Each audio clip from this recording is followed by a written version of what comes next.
ব্যক্তি হিসাবে সেই বিষয়টাকে সবচেয়ে বেশি প্রায়োরিটি দেওয়া শুনবো।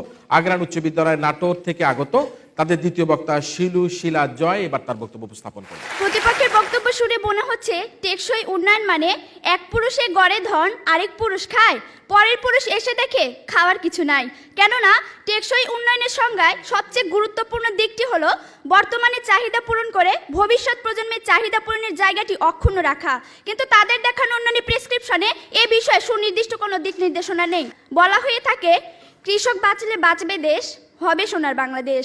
মাননীয় মডারেটর, এখনো দেশের অধিকাংশ মানুষ কৃষিকে আঁকড়ে ধরে জীবিকা নির্বাহ করছে, কিন্তু কথা হলো দেশের এই সিংহভাগ কৃষিজীবী মানুষকে মানসম্মত শিক্ষায় শিক্ষিত ও কৃষিজ্ঞানে প্রশিক্ষিত করে গড়ে তুলতে না পারলে একদিকে যেমন কৃষি উৎপাদন বৃদ্ধি করা সম্ভব হবে না, অন্যদিকে অপরিকল্পিতভাবে রাসায়নিক সার ও কীটনাশক ব্যবহার করায় প্রাকৃতিক পরিবেশ ও জীববৈচিত্র্য চরমভাবে ধ্বংস হয়ে যাবে, যা টেকসই উন্নয়নে বড় বাধা।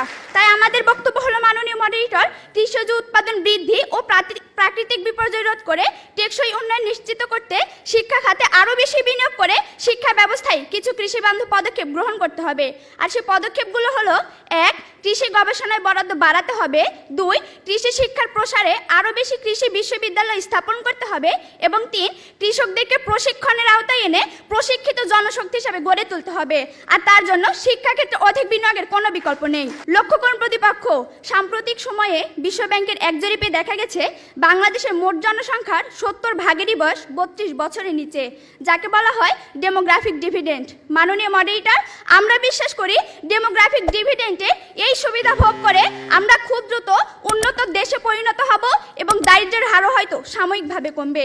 কিন্তু মাননীয় মডারেটর, আমাদের পরবর্তী প্রজন্ম যদি সেই অর্জন ধরে রাখতে না পারে তাহলে সবকিছু অর্থহীন হয়ে পড়বে, যেমনটি হয়েছে নাইজেরিয়ায়।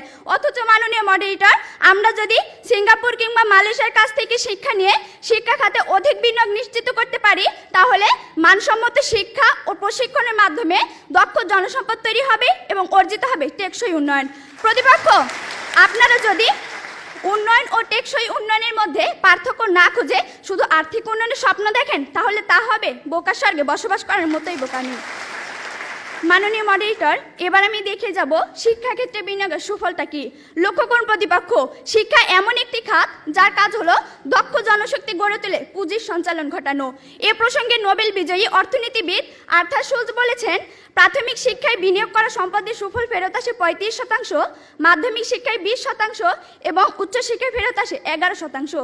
তাছাড়া বিভিন্ন ধরনের বিনিয়োগের মাধ্যমে দক্ষ জনসম্পদ গড়ে তোলা যায়, যাকে বলা হয় রিটার্ন অন ইনভেস্টমেন্ট। মাননীয় মডারেটর, আমাদের দেখানো শিক্ষাক্ষেত্রে বিনিয়োগ যখন বর্তমানের পাশাপাশি ভবিষ্যতের নিরাপত্তা নিশ্চিত করছে, তখন প্রতিপক্ষ কেবল বিতর্কের খাতিরে আমাদের বক্তব্যে বিরোধিতা করছেন।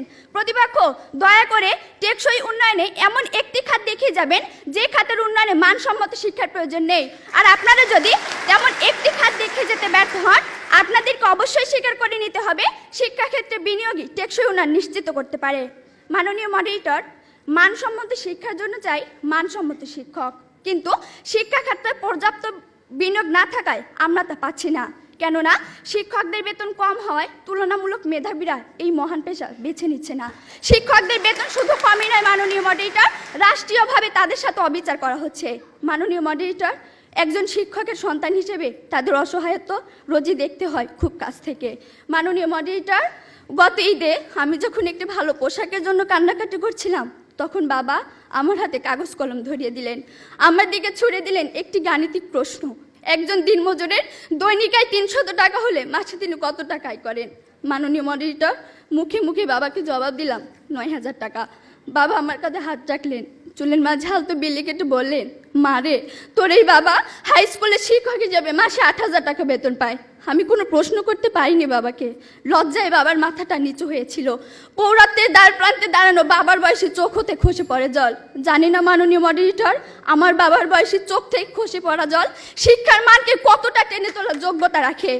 মাননীয় মডারেটর, এই যদি হয় শিক্ষাগুরুর জীবন, তাহলে একটা সময় হয়তো এদেশে আর কোনো শিক্ষকই পাওয়া যাবে না। এমন বাংলাদেশ আমরা কখনোই আশা করি না। মাননীয় মডারেটর, 30 লক্ষ লাশের একটি পাহাড় মারিয়ে আমরা বর্তমানে এসে দাঁড়িয়েছি। 2 লক্ষ মায়ের স্নেহের আঁচলে সাজিয়েছি দেশ। প্রতিপক্ষ বঙ্গবন্ধুর স্বপ্ন, লাখো শহীদের প্রত্যাশা আর বীর জননীর ত্যাগের প্রতিদান দেওয়ার এখনই সময়।